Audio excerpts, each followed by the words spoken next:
Thanks so much for joining us. And first of all, I just want to congratulate you three and everybody who worked with you on pulling off those massive protests in December. I mean, that was huge.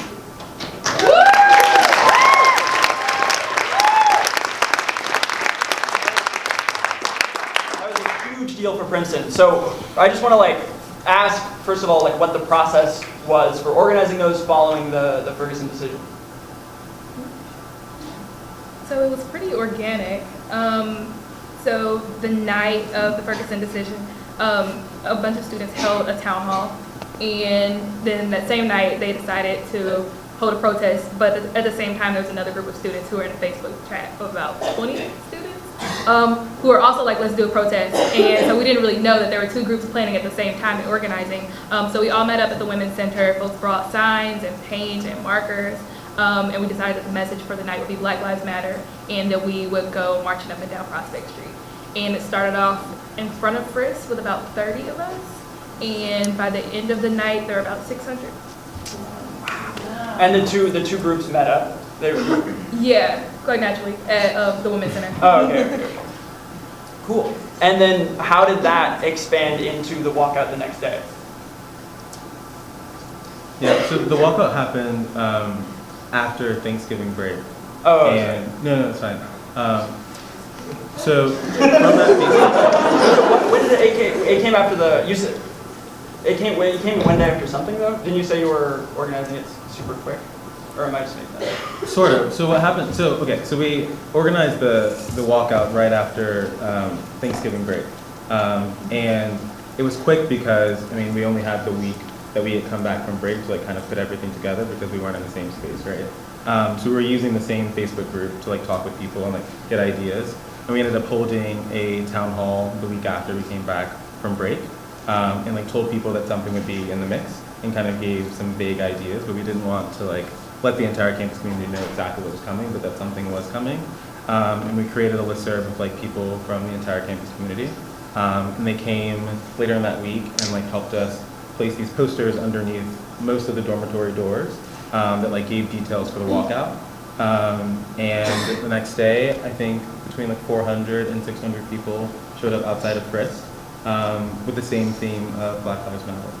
Yeah, I'll add that it was quick timing, so no fault of yours that I think even I have trouble sometimes piecing together that timeline because of everything happening so quickly.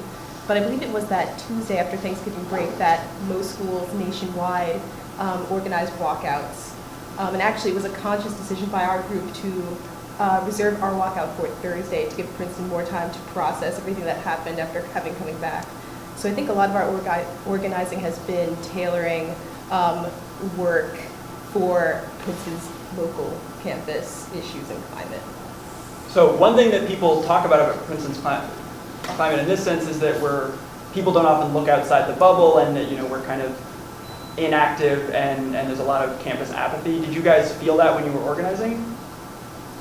Well, that first night that I described earlier, we definitely felt that. And so that was, I think, Drinksgiving night on the street.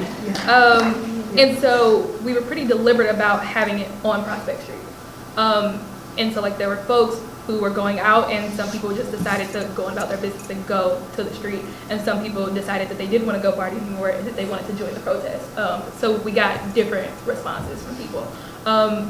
But that was a very deliberate decision. And then just after that, there were 4 of us who wrote an op-ed that was about Princeton's culture of apathy and how universities as a bastion of thought processes and thinking should not be afraid to highlight issues that are very, very real.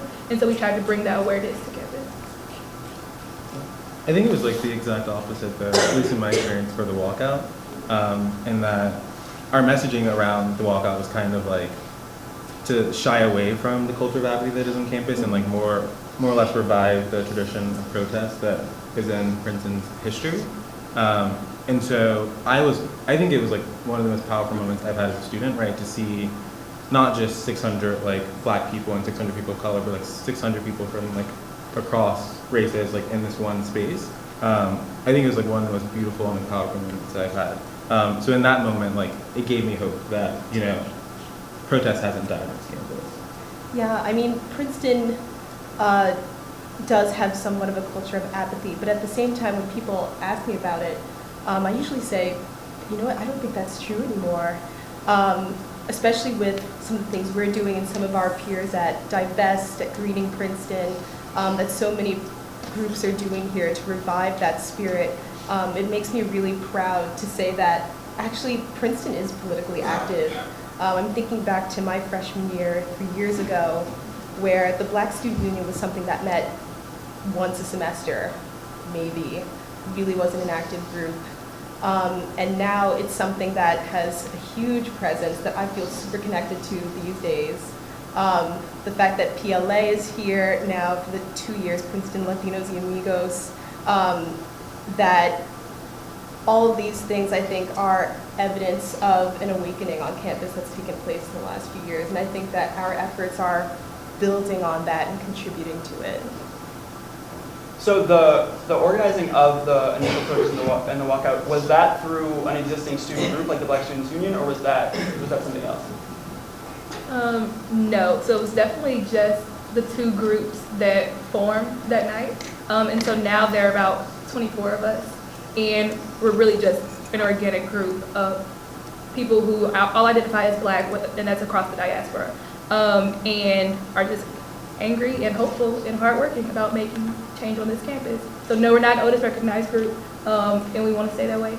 We're just an organized group, or like an organic group of organized people who focus on group-centered leadership. Sorry.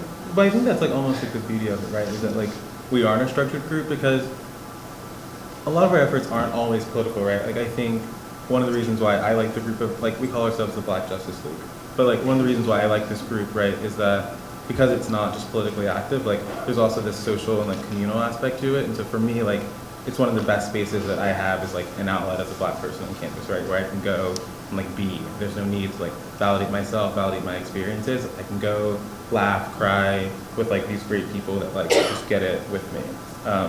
So it's nice that it's just an organic group of people. I think another thing that's nice about this particular group is that there isn't a set leadership structure. We don't have a president, vice president, or treasurer.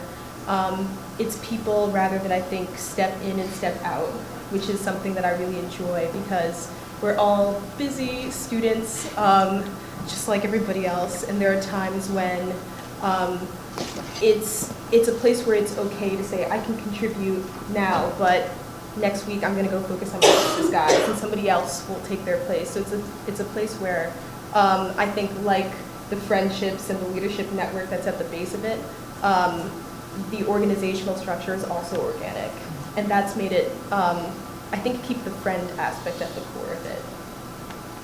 So on the other end of the spectrum, y'all now, Destiny and Naimah, y'all are on the steering committee, so you're working like very much with the administration in like a very structured way. So what's that like? Like what is the committee do? So I'm on the working group for structure and support, and that just means that we focus on giving students an outlet. So for example, right now there is no widely known and effective way for students to report microaggressions, and to do so anonymously, and to feel like they have a safe space. So that's just one of the projects that we work on. And one of the things that this organic group decided to ask for was that there be a group of people who are comprised of administrators, professors, and students who work specifically on issues of diversity and inclusion. And we were pretty specific in talking about Black experiences because we have felt like for so long Black experiences have been conflated with all issues of diversity and this trope of anti-Blackness made it very, very easy for our issues to be forgotten about. So that's just one of the things that I'm trying to bring to the forefront in my work with CPUC. Yeah, and I'm working on the steering committee, which will be meeting for the first time next week. And for those who don't know, these are all under the CPUC, which stands for the Council of Princeton University Community. The reason why these committees and groups were established is because a group of Black students and our peers appealed to President Eisgruber back in December at a meeting, and he charged this governing body, which is made up of a number of administrators and leaders at Princeton, to handle some of these issues of diversity. And part of that handling and plan was the creation of these groups. So to be honest, I'm not quite sure what exactly the steering committee will do. I assume that we'll be overseeing kind of the big vision of what these groups will collectively be contributing. And I guess I'll find out more next week when we meet on Tuesday. And so, Naimah, another thing you've worked on is coming up tomorrow, right? The This is Princeton Black Lives Matter. I think it's past 12 a.m., so technically today. And you had a show a couple hours ago in Fernando? Yes. Big weekend? In fact. But so, how did the This is Princeton come about? It's funny. Actually, a lot of people don't know this. The first time I got the idea for This is Princeton was back last August. I was on a plane coming back from India, and it was towards the end of the summer, and I was thinking about kind of what I wanted this year to be for me. And I remember it was just after the events of Ferguson were coming up, and being an artist is very central to my being, my identity, and how I think about the impact that I want to have on the world. And I remember just thinking that I can't be the only person who feels that way. And so the question that arose was, what can I do as an artist? What can I do to bring change? And so being president of the Black Arts Company Drama, which is one of the big things that I do on campus, I wondered if we could create some sort of showcase where people can come together. I imagined writers, dancers, actors, and set it around a theme. And I pitched this idea to them. I said, what do you guys think of this? You know? And they were really receptive to the idea. They said, well, Naimah, why don't we try to give this a bigger venue? I think people would really go for it. I was really amazed at their generosity, and many moons later, we're performing in Richardson tonight. So it'll be a conglomeration of a number of dance groups. We call one of the collaborative events Badizi Hype. EAC, DZAC, and Body Hype. They're going to perform together. We have a number of original scripts that people created for classes or just on their own, and punctuated in between these acts will be spoken word art. So it's just a dream come true. I'm really excited to see this go up, and I think it really complements a lot of the activism that's been going up by my other peers. Yeah, and final question that we have time for, what time is it tomorrow? It is at 8 p.m. in Richardson. Free tickets, y'all.